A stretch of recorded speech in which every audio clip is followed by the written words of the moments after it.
Welcome to Royal Exam. This is Paula Pena. I'm Father St. Pichuba. Good morning. Good morning. It is a nice, brisk 67 degrees outside. It's a good day. Beautiful autumn day. It's a good day. Yeah. Can I tell you something interesting I learned about myself yesterday? Oh yeah, cool. That I didn't know. Okay. I've been having a little issue with my right big toe. Is it weather related? It's not weather related, but that would be cool if it was. Like my big toe hurts every time it's going to rain or something. That'd be awesome. No, that's not what it is.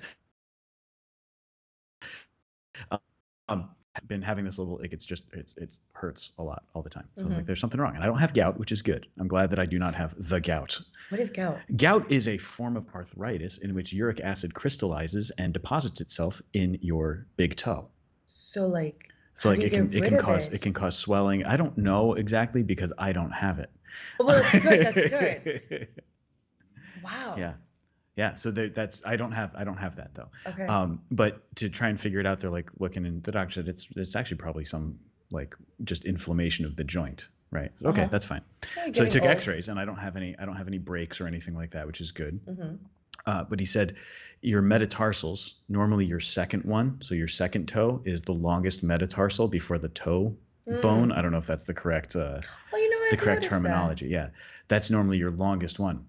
But in my foot, it's my big toe metatarsal that is the longest. Oh. So I have a weird foot.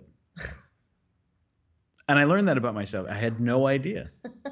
God was like, I'm going to make this toe the bigger one. Watch this. Watch this. He's going to be so weird looking. Just going to change it up here a little bit. It's going to be fantastic. I had no idea. Yeah, that's the bone like right before the toe. Wow. So what's happening, I guess, is when I walk or when I like bend my toe, too much. It's the toe bone is like slamming into the extra long metatarsal. So what are you gonna do? Nothing. Nothing. I can't. I mean, I suppose I could have them go in and like shorten the metatarsal bone or something like that, but that seems ridiculous. That does seem like an unnecessary I don't think that's procedure. actually a thing they can do. We're just gonna shave off an inch or two there. Is that how extra big it is? Oh, no. I was like, man, you have absurdly long whatever. Metatarsi. You're a metahuman. I'm a metahuman. So stupid. Wow. It was funny. Was that funnier in your head than it was when it came out? It's funny for me. Okay, good. I don't really care. I knew it was going to be funny when I said it, but that's just me. Nice. Sorry. Compose myself. You got it? All right. Yeah, so that was the thing I learned about myself yesterday. That's cool. I hope to learn more about myself in about a week. Oh. Because Wendy, my sister, her house is getting redone, so she's like, she wanted to work in my office. I was like, yeah, sure. Father, I love when you walked in and you looked at her at my desk and I was in the corner and you just said, looks like you've been displaced from your intentional space. And, yes. So anyways. For those of you who don't know, Paula has arranged her office in a very pleasing way. And yes. She's done it so that it would be an intentional space where not only can she do her work, but she can also minister to people. Yes. And I just like to tease her about the fact that she calls it intentional space. It's an intentional space. And you know what? When a room is beautiful, women tend to open up more. Okay. Just so you know. I believe it. And I learned this from the JP2 Institute, okay, when I was talking to whoever. The lady who's going to help organize this retreat here, she said that. Oh, when you talked to Melissa. To Melissa, yes. And I was like, The JP2 Healing Center. The JP2 Institute is a different organization. Oh, sorry. Yeah, the JP2 Institute is a academic institution. Oh, that's right. That's where people get their masters. The JP2 Healing Center is a retreat. Well, JP2 is the patron for everyone now. That's true. That's true. I'm excited about the JP2 Center coming here to do a retreat. I am so excited. We'll talk about that more as we get closer to it. Yeah. It's a little early yet. Right now, but for those of you listening, the tens of you who listen and who might be interested. We're just going to keep it going. March 30th to April 2nd, there will be a women's retreat about being undone in growing in the gift. Well, that's what it's called. It's called Undone in the Father's Love. Like, that is what the retreat is. Anyways, so all of that to say, while Wendy was sitting in my intentional space and I was in the corner, I thought she was going to do work. And then she didn't. Well, she was intentionally not doing taking over your intentional space and intentionally not doing work. Right. And I was. And so I was like, kid, stop bothering me. So anyways, she ended up like taking phone calls just for fun and doing stuff. And she goes, you know what? I don't have this baby. She's pregnant right now. She's like, I don't have to spend money on this baby right now. I'm going to buy an Ancestry.com DNA kit. Oh, okay. So we both got one. We're going to get it I think, this Friday, and we'll find out what we actually are. And there's a rumor in our family that apparently my maternal great-great-grandparents are German, which Okay. would explain a lot of my family in terms of features, Oh, okay. in terms of like, oh yeah, my grandma was blonde with like green eyes. Yeah, certain more Germanic features. Yes, Yeah. yes. So now we're going to test it out, which Okay. is going to be really exciting. What actually am I? Okay. I don't know. Yeah, my mom thinks that she's part Viking. How do Yeah, you find that out? there's a I don't remember what it is exactly, but there's a certain trait that she has that is typically only found in like the Viking population, or was found in there's not, and I don't know of modern day Vikings, except for those in Minnesota. Get it, the football team? That was great. That was That really was good. so That was stupid. really stupid. I That won't lie. was, Yeah, you're listen, right. mine You're was right. so much better than Yours that. was better. You're better than me. Yeah, I am better than you. It comes naturally. Not anyone can be as sophisticated as I am in the pun world. You are nothing but a sophisticate. It's great. Yes, exactly. And you know what? It's fine. I know where my strengths and weaknesses are. Your weaknesses, is Yeah, that I did the DNA test for Duke, who you might hear in the background right there sneezing. good? It's not farting noises, my friends. It's just Duke stretching out. But I did the DNA test for Duke. What is he? He is Border Collie, Australian Cattle Dog, Beagle, a little bit Lab, a little bit Swiss Mountain Shepherd, a little tiny bit Chihuahua? Great Dane. No Chihuahua. No Chihuahua. Those things are annoying. But yeah, he's mostly Border Collie, Beagle, and Australian Cattle Dog. All right. Yeah. Cool. So it's a fun mix. So those are fun things where you get to learn stuff. I should do one for my cat. Yeah. We've been talking about this for a long time. What are we talking about today? What's the actual thing? We could talk about a lot of things. Well, I have classes starting next week for Ignatian spiritual direction. Okay. So I've been reading some of my material. One of them is pretty much looks like a 200-page thing on how to lead a retreat according to Jesuit spirituality. And the other page is going through the exercises. Cool. So spiritual exercises of Ignatius are very, very powerful. I've never done the full exercises. The 30 days? Yeah, I've done the 8 days. So Ignatius of Loyola has his 30-day exercises where you take 30 days of real silence and daily prayer, and he gives exercises for each day. And you are accompanied by a director who's going to walk you through each day of the exercises and help you to make progress. And sometimes you might spend longer on one exercise than on another, but their job is to kind of push you along so that you're not dwelling too long on one exercise or another. But I've talked to so many people who have done those exercises, and they'll always say that there's a particular week. I don't remember which week it is, but it's a week in which you're really confronting your own past life of sin. It is the first week. That's the first week. Okay. It is consideration, contemplation of sin. Yeah, and they go over it and they say that it can be a really challenging week because you're examining this stuff in your life. Typically, it's all stuff that's been repented of. Yeah. It's not like it's present day stuff. Right. But it's just recognizing that weakness and so intentionally giving it back to the Lord and asking for mercy and for strength to overcome, and that continued healing. It helps them to confront the ongoing wound that sin causes. Because I don't think we realize how much sin really hurts us.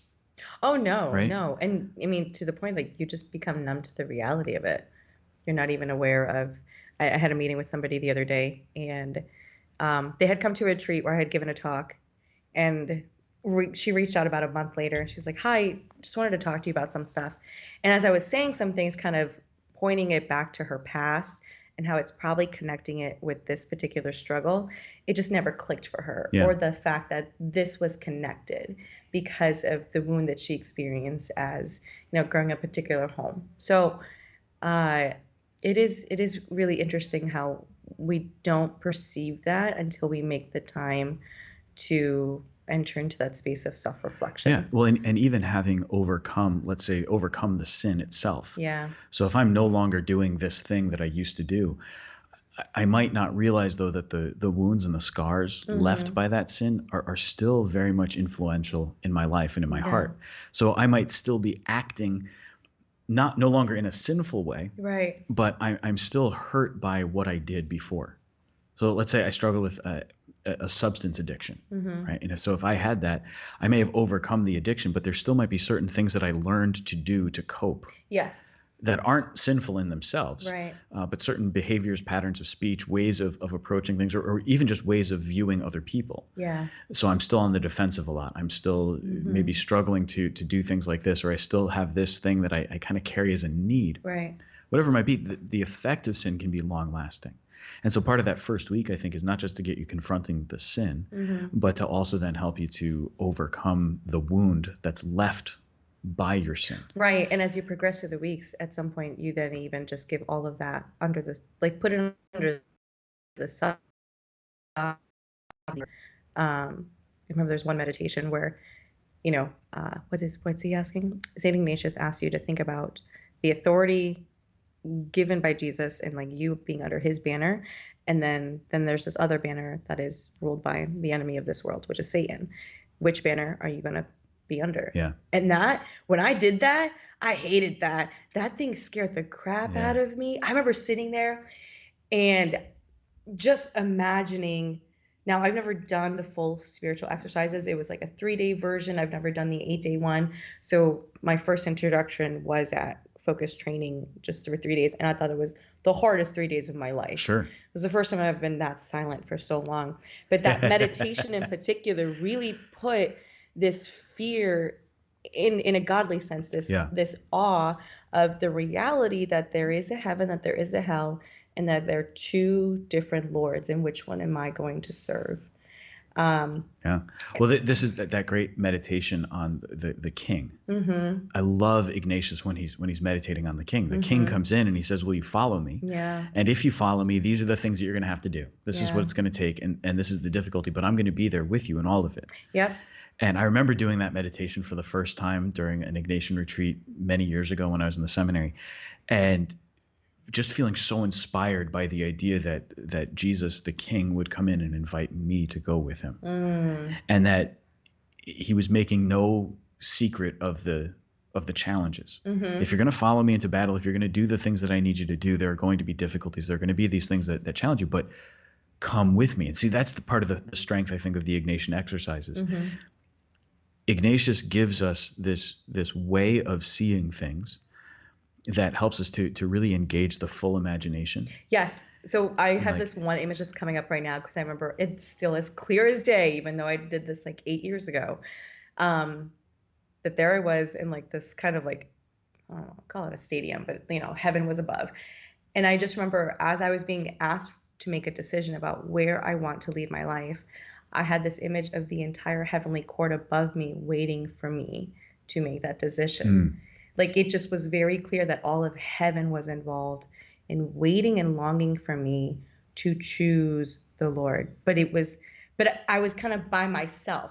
They were up there, I was down here by myself because it was my decision. What was I going to do? And that still sticks with me. Like just that image and that vision, that thought was, okay, they're rooting for me in heaven. That's what heaven is doing consistently, is that they're always praying for the saints here on earth, waiting for us to choose to be under the sovereignty and authority of Jesus Christ. And so one of the fruits that you get in that retreat is not just the sense of I have to make a decision, but you also come away from the retreat with the sense of your union with all those who have gone before you. The whole church triumphant in heaven. You have a sense of the communion of saints that's deeper. So what does that do for your spiritual life? It's not just that you realize I need to make a decision. I'm not by myself. But now you carry that with you. So the decision's made. And it'd be easy for the decision to be made, and that's it. See, that's part of the beauty of the Ignatian exercises also. You do it again and again. when St. Ignatius wrote those exercises, he understood, number one, you're going to come back to these again and again. But number two, these can be helpful for helping you to make that decision for Christ or for a particular purpose. It's time to make this decision so that you can progress in your spiritual life, or so that you can decide what you're going to do next, your vocation or your job or something like that. But then there's this other piece that you're going to carry with you that's going to last in a much different way. I remember doing the exercises probably close to 10 years ago now. I did an 8-day retreat, and I hadn't been on a guided retreat in a while. I'd been going to the monastery and kind of doing my own several days in silence. And I just knew that I was in need of a guided retreat. I needed someone to direct me. So I went up outside of Boston. The Oblates of the Virgin Mary have a house there, and they do a tremendous job guiding people through the exercises. And I went, and I remember sitting down with Father Bill, who was my director that week, and just kind of laying out where I was spiritually. This is what's been going on. This is where I am. And he takes a piece of paper that he had made some notes on, and he just threw it away. And he said, okay, we're going to start over again. He said, I had kind of plotted out a little course. Just this is generally what we do. But I think in this case, we're going to tailor this a little bit differently. And so I ended up doing the 8-day exercises, but in a very, very specific sort of way where he was pulling other exercises that might not normally have been part of it. I need you first to confront this reality, because that was the first thing that I was talking about. That was the thing that was weighing on me the most. And he said, let's address it head on right away. And it was really powerful to have that, because in those days, the healing that I was able to experience, because he adjusted the way that those exercises were going to be, but also just his expertise. He was so good. He understood, all right, this is where the Lord's really, really moving in your heart. And it helped me to confront my own pride in a big way, because that was a huge part of what I was dealing with, but unconsciously. I'm usually dealing with my pride. Let's be honest, right? I say nothing. Yeah, you don't need to. You don't need to, because it's true. I'm very humble about that. No, but really, like I was struggling with my own pride, my own sense of this is what I want, this is how it's supposed to be. Yeah. And I wasn't really seeing that Jesus was accompanying me in all of that, nor was I willing to accept the idea of suffering. And so he helped me to meditate on the idea of walking with Jesus in his suffering, and to recognize that Jesus suffered for me first. So with whatever burdens I was carrying at that particular moment, self-imposing, by refusing the cross, I was actually running away from the very place where Jesus wanted me to get to know him better. Yeah. So it was like, walk with Jesus as he carries the cross. So that became a huge meditation for me. During that week, they had this really cool library. Oh man, the retreat house is like this old mansion. Right in Boston? Outside of Boston. Right outside Boston. Okay.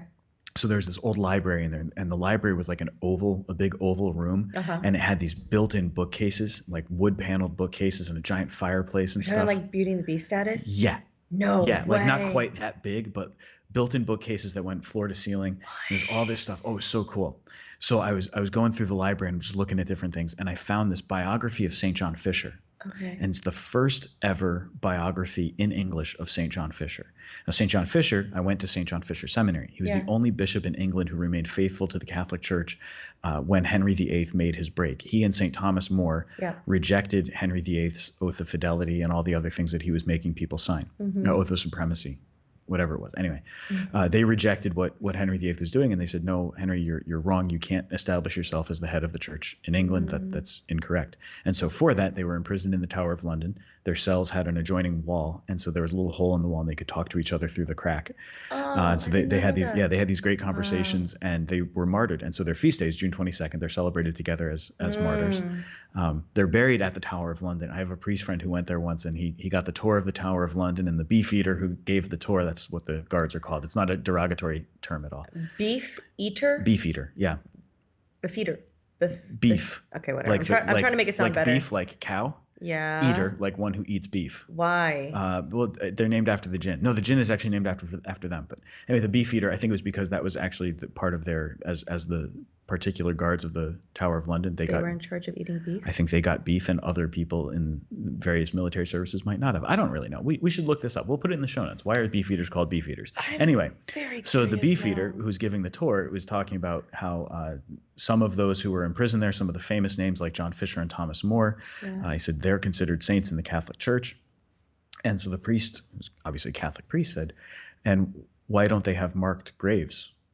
Because their graves are not marked. They're just in a mass grave. He said, why don't they have marked graves? And the beefeater looked at him and says, well, they were traitors, you know. It was because they were considered traitors to the crown because they were faithful to the Pope. It's fascinating. So anyway, I'm reading this biography of John Fisher, and that became like my evening reading. Every night after dinner, I'd go and I'd sit in the library for an hour or two, and I'd just read. And it was so cool, like diving into the life of this brilliant scholar, this very, very holy man. And it's so interesting. he was a saint long before his martyrdom. He was already living this life of intense holiness. But as I was meditating on suffering and trials and difficulties, to then kind of see John Fisher embrace willingly different penances and different disciplinary approaches for his own life so that he could be prepared, when the trial came, he was strong. And I remember, just as I was reflecting on the exercises that I was doing, really being moved by this example of this great saint who, in spite of living in a seminary named for him for 3 years and feeling very close to him, there were these things that I just never knew about his life. And it was amazing. It was such a great experience. Cool. Yeah. I like that part that you said at the beginning, when you realize like the Lord is with you, like he's with you in your struggle. So we started the biblical walkthrough of the Mass with Edward Shree, and on our young adult group Tuesday night, we were talking, and that was one of the things that all of us kind of unanimously glossed over in the Mass, like, the Lord be with you and with your spirit. Like, I don't know what that means. We don't know what, like, we didn't really think about it. And then my mind is like, it was just blown. I was so excited to find out what it actually meant. We looked at 3 particular people. We looked at Moses, Gideon, and Joshua. And we looked at how God had called each of them to save the people or to do something. And then after that, we looked at their mission. Then you saw, okay, what is their obstacle and their fear? And the first thing each of them said is, who am I?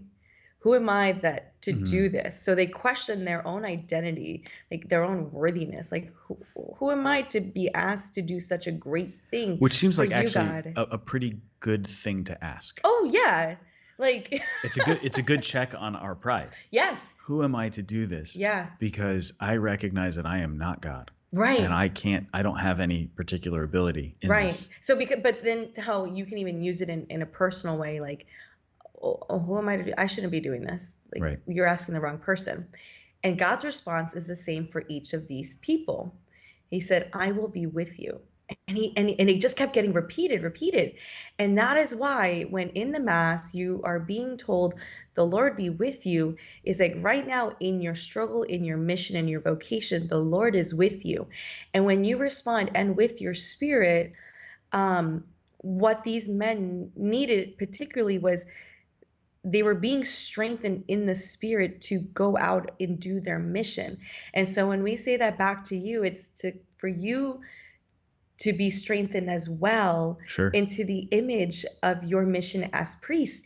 And it just like blew my mind. So now when I hear the Lord be with you, I'm reading in scripture like the Lord promising his presence.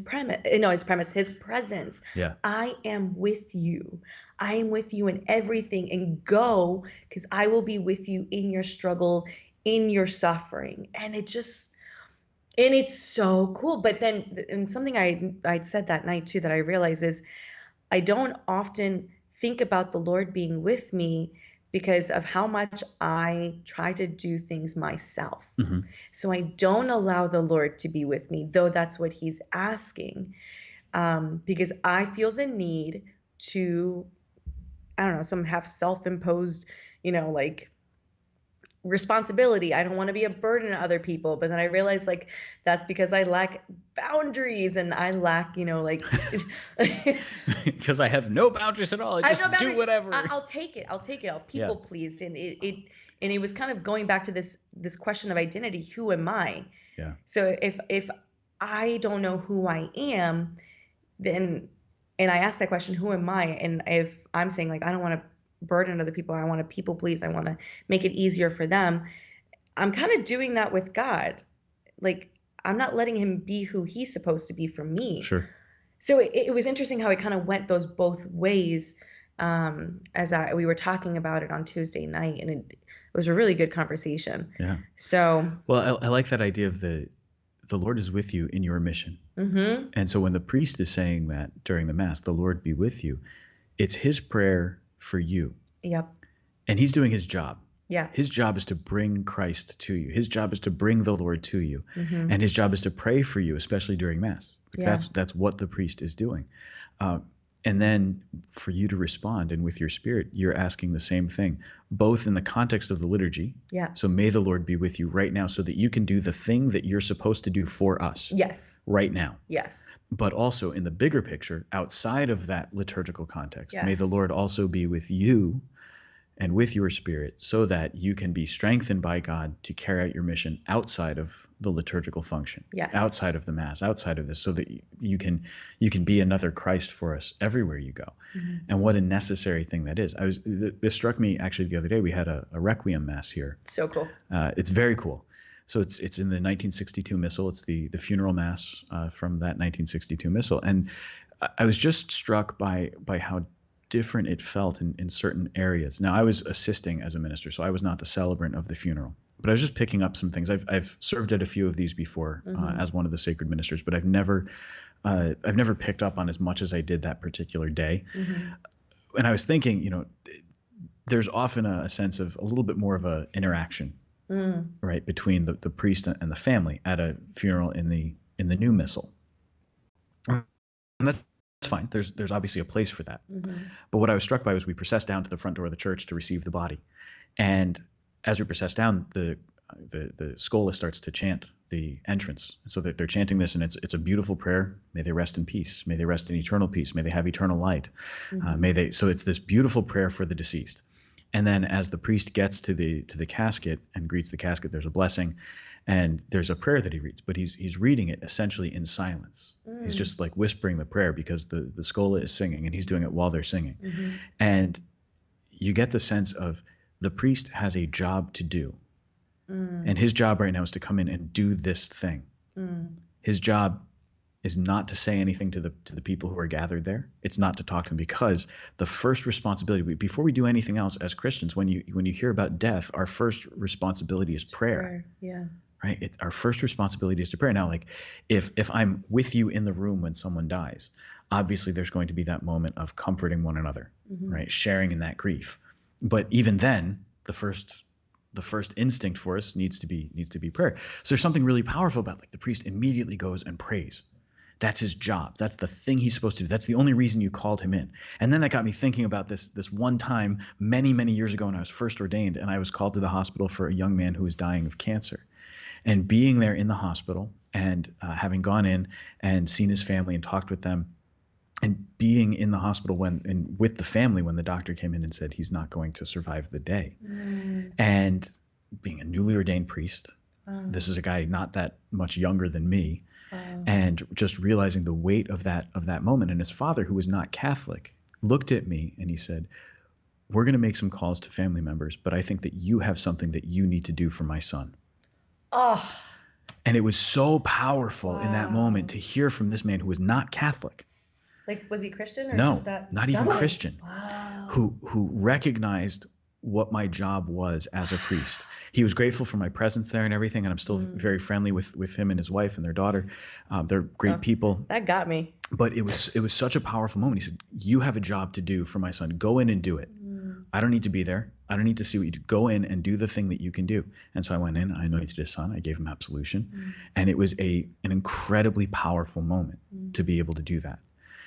But I was so moved by his faith, even though he doesn't share my faith. He believed and he knew that I had something that I could offer to his son that nobody else could. And that's kind of the thing. The Lord be with you. There's a mission that's been entrusted to you that's been entrusted to no one else. Yeah. God has called you to do something that nobody else can do. So when I say the Lord be with you, I want you to have God's strength. I don't even know what your mission is. Right. I'm looking out at a big congregation. I have no idea what everybody's particular mission is, but I know that you have one, and I want you to be able to live that out and thrive in it. Yes. Right? And then you know what my mission is, at least in this moment, at least at the Mass, you know exactly what I'm supposed to do. Right. I'm supposed to bring you Jesus. Yes. And so you pray for me in return, but then bigger picture, you're praying that I would have that grace to go and carry out the mission in other places and in other things. Yeah. Just like I'm praying that you would have that strength, not just to engage with the Lord here and now during this Mass, but that you would know his presence and his love, and you would be able to be faithful to your mission out in the world. It's really cool. I love it. It's awesome. Right, so I want to come back to retreat, because you mentioned doing those exercises for those 3 days, and it was the longest you had been silent. I believe. Tell me about your experience of silence doing That spiritual first time? exercises. Yeah, what's it like to enter into that period of real silence? It was so hard. In the book, The Apostolate, Soul of the Apostolate, there is a paragraph where it talks about work. And it says that mental prayer is the hardest form of work compared to um, physical labor, compared to academic reading, that kind of stuff. Like the hardest form of work is actually mental prayer. And to be forced to work mentally in this state was really, really hard. It was exhausting. I remember just being tired the entire time, and the temptation was to sleep through my meditations.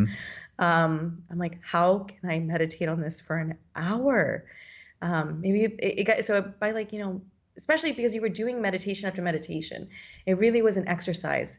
You do one meditation for an hour, but because it was involving your emotions and, you thinking and self-reflecting, it was just, I just remember it feeling very, very heavy. I felt,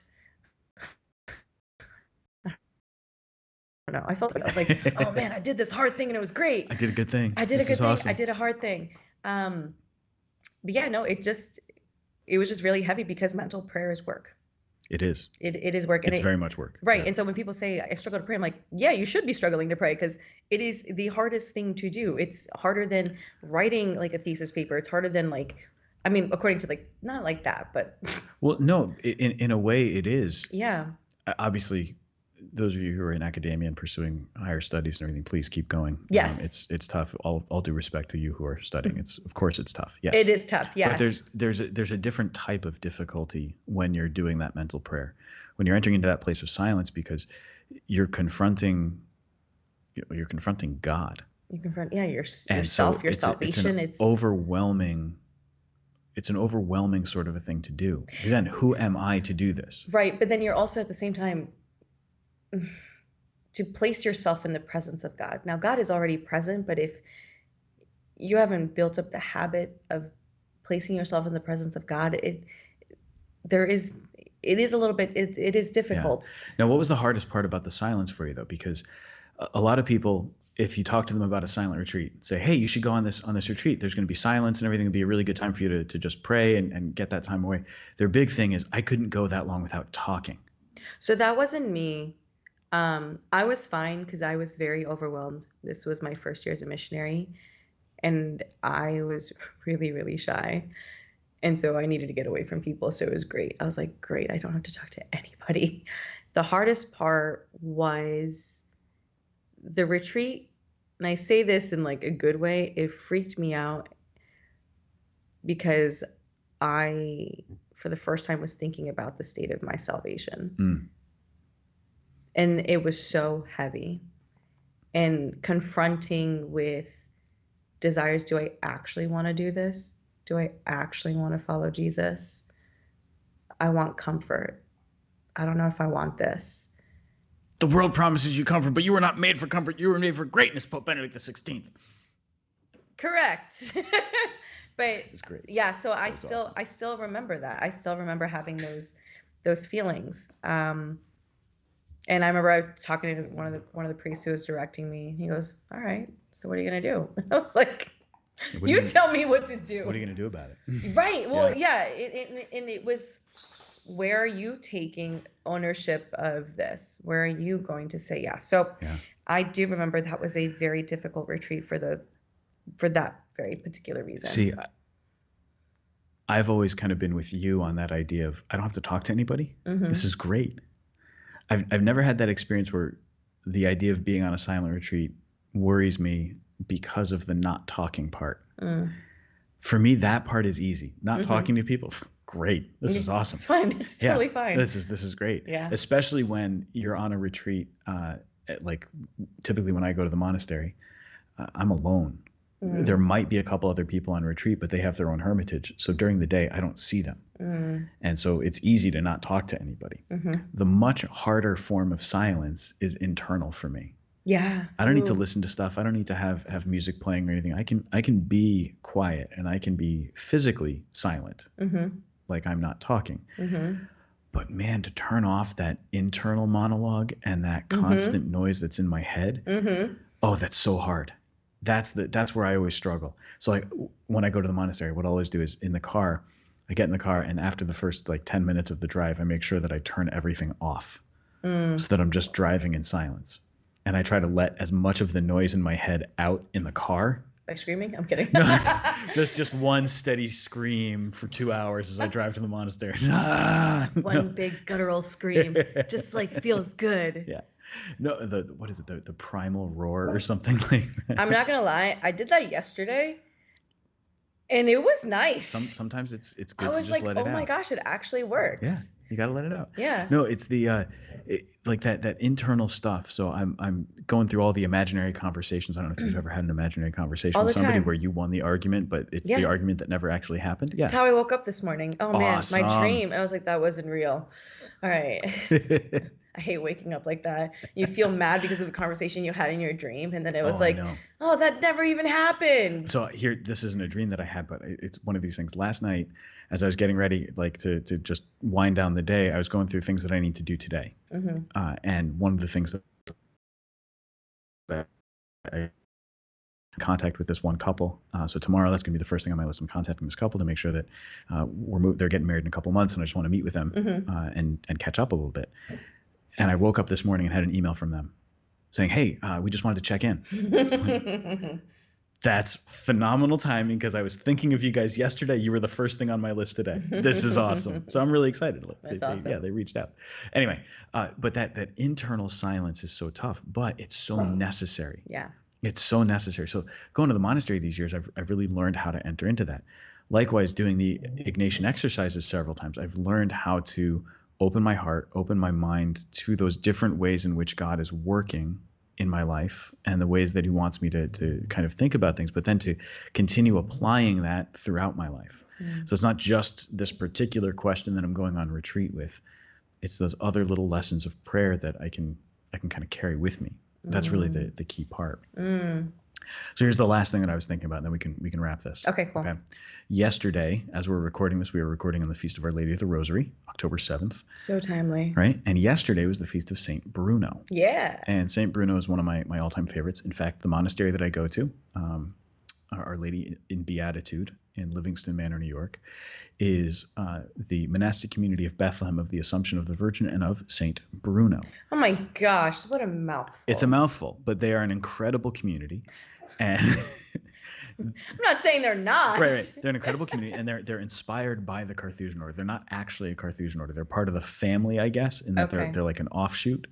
But they live the monastic life of St. Bruno very, very powerfully. And I'd gotten to thinking about this idea of like the monasticism that's present there, because it's a radical way of living. To go off and to live in the desert, not necessarily like the cactus desert, but that more wilderness sort of place, to go to a place that's far away from everything, to go to a place where there isn't much around you. Yeah. And yet to go there for the purpose of pursuing the Lord. Yeah. I want to go here and encounter Jesus Christ. That's what they do. And then they live this life of solitude and silence. They come together for prayer every day. So there's time that they are together.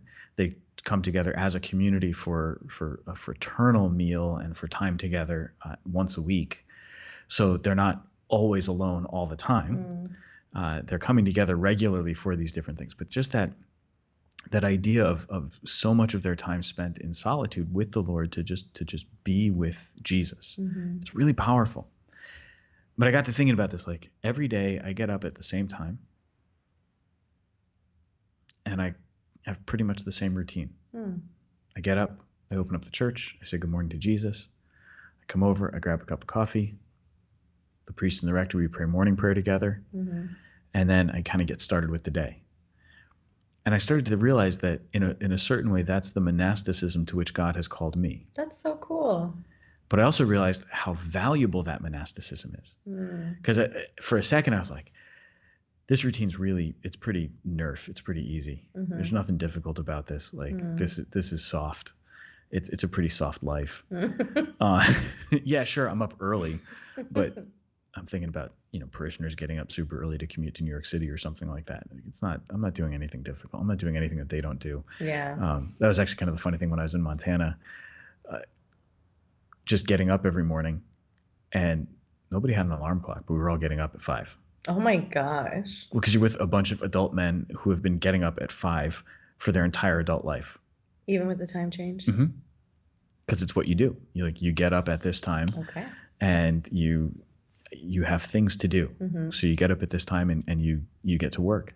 And so even some of the guys who were with us were retired, still up. Why? Because it's what you do. Mm-hmm. So we'd be getting up, we'd have our coffee, we'd get the morning started and everything. And it was actually really nice because we were all on the same page. We were all following the same basic schedule. And I was like, this is nice to be with just guys who have worked or who still are working and who are disciplined in their own lives in this way. It was really fun. Anyway, but I started to realize there's something about that's monastic. Mm-hmm. It's not monastic in the sense of I live in this monastery detached from the world. No. But it's monastic in the sense that it helps me to order my life. What's the whole purpose of the monastic rule but to help them to order their lives so that they can pursue Christ? Yeah. Order your life so that you can have this relationship with the Lord. Order your life in this way so that time for prayer is more ample and more possible for you. Mm-hmm. It's more fruitful too. Mm-hmm. I started to realize, okay, so there's going to be this interior monasticism to which we're all called. Yeah. That reminded me of a book by Father George Aschenbrenner. I think it's called Kindling the Fire Within. He's a Jesuit priest, but he talks about the inner monasticism that we have to cultivate. Mm-hmm. And I started to realize that, I remember the first time I read that, I was like, inner monasticism? I'm not called to be a monk. What's he talking about? But then I started to realize, no, there's actually this interior monasticism that just happens. Mm-hmm. It's about having a discipline in your day, whether it's your schedule, a discipline to your prayer, so a particular way that you're going to pray every day, time set aside for that prayer, even if it's, again, the monasticism has to be adjusted to us. Right. Just like Father Bill adjusted the spiritual exercises of St. Ignatius of Loyola for my particular needs at that particular moment in my life. Mm-hmm. So that monasticism, that time for prayer has to be adjusted. This is what St. Francis de Sales talks about, right? Mm-hmm. He's like, if you're trying to pray like a monk, but you're the father of a family, you're doing it wrong. You shouldn't be trying to pray like a monk because you're not a monk. Mm-hmm. If you're the pastor of a parish and you're trying to be a monk, you're not.